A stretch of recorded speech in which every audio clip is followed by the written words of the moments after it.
I actually really liked Brie Larson as Elektra, but unfortunately, I don't think I can recommend the West End production to most theater goers. I got to see Elektra at Theatre Royal Brighton. They did a little, I think, 1 or 2 week preview period before they moved to their West End theater, where they had more weeks of previews and will open shortly. So the version I saw was very much not the final version. It will likely change a lot before its official opening in London. When I watched this play, I could feel kind of a growing hostility in the audience towards what they were seeing on stage. To be honest with you, I could tell most people in the audience were not enjoying themselves. But I kind of had this grin from ear to ear because I could feel Daniel Fish, the director, working to actually elicit that response.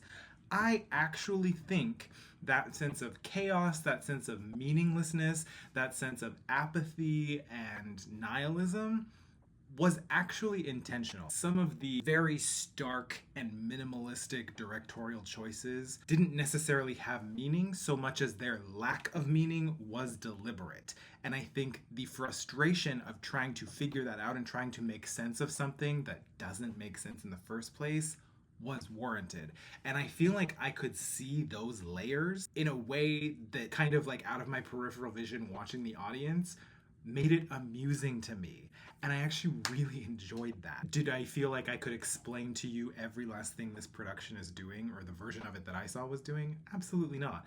But I enjoyed it. I had a good time. I was not bored. One thing that annoys me about UK theater is that programs are not free. You have to pay for them. They're oddly shaped and they're like this. One thing I've noticed is that a lot of times the dramaturgical notes in these programs can really inform your experience with the show. And this little excerpt from Elektra After Freud, Myth and Culture by Jill Scott, not the singer Jill Scott, different Jill Scott, I read before watching this, and it actually really helped to inform my experience with the show and instantly made sense of some of Daniel Fish's directorial choices for me. Jill Scott in this essay kind of explains how the Elektra complex is Carl Jung's answer to Sigmund Freud's Oedipus complex, the Oedipus complex being about a son and a mother, the Elektra complex being about a daughter and a father. Jill Scott basically in this section I want to read to you refutes that.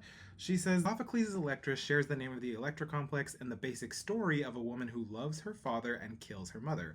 But unlike Oedipus, she shatters these straitjacket theories, expressed in creative and complex texts over centuries. Elektra simply defies explanation, defies tidy frameworks. She is not the every woman. She is any woman or no woman.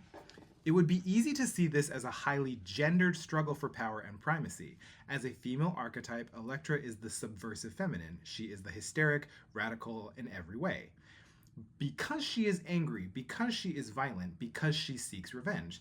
If the female archetype requires that she be pretty, thin, and nice, Elektra is everything but. She is either not a stereotype or not a woman. Sophocles' tragedy invites a bending of gender categories. Arguably, the play challenges us to see Elektra not as a woman who doesn't conform to norms, but as a sheer parentheses and queer expression of rage and outrage beyond gender, beyond words. I really don't want to, this early in the show's run, spoil any of the directorial choices, but there are two that honestly are quite oppressive, and you'll notice right from the beginning really makes sense to me in this context. Ultimately, I think the biggest problem with this production of Elektra is actually not anything to do with its production or production value, but everything to do with where it's being performed. Theater does not exist in a vacuum, and the audience and the setting is always going to inform how it's received. This is being billed as Brie Larson is Elektra on the West End with high ticket prices. You're seeing an MCU A-list actor in their stage debut.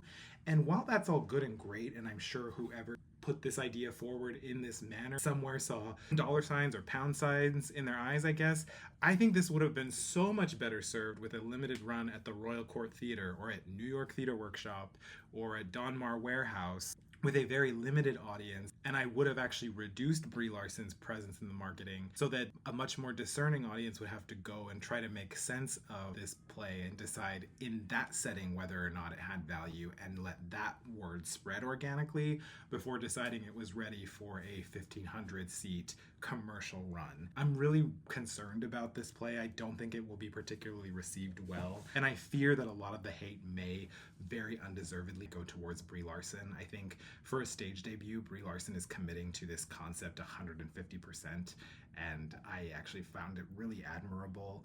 I don't love everything. I'm not saying this to be a contrarian. I just kind of foresee what is going to happen with this production, and I just want to offer my dissenting opinion before the narrative is completely overwhelming in one direction. I hope I'm wrong, but I just had to get this off my chest.